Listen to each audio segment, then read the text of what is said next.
Alright, now that we got our column labels and row labels all set up, it's time to start putting numeric data into this expense report.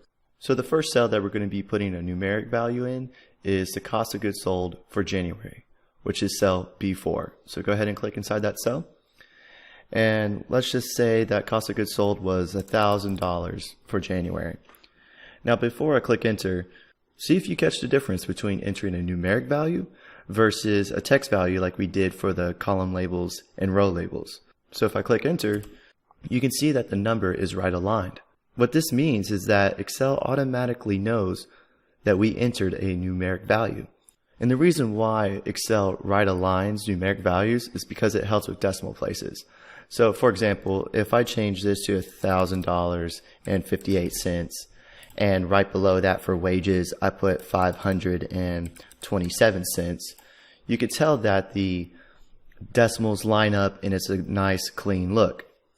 Now if I select these cells by just clicking and then dragging over the cells to select them and change them to left align, you could tell that I'm getting like a little snake figure action where it's kind of hard to read the numbers because the decimals don't line up. So to undo that, I'm just going to click the undo button, which is also Control Z if you're on Windows or Command Z if you're on Mac. So Control Z. Now we're back to a nice cleaner look.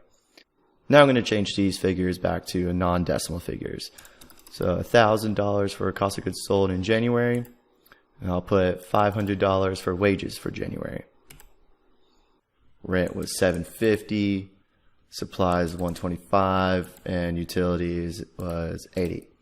Okay, and I'm going to click Tab to go over to the cell to the right, and I'm just going to click on the up arrow key to go back up to February. Now let's say cost of goods sold in February was $850, wages stayed the same, $500, rent stayed the same, $750, supplies, let's say $100 of supplies, and utilities went up by $40, so $120. So I'm going to click the enter key, and that just brought me down a cell. So I'm going to click the right arrow and go back up using the up arrow to March. And cost of goods sold, say $900. Wages, once again, the same. Rent, the same. Supplies went up even more. And utilities went down a little bit, so $95.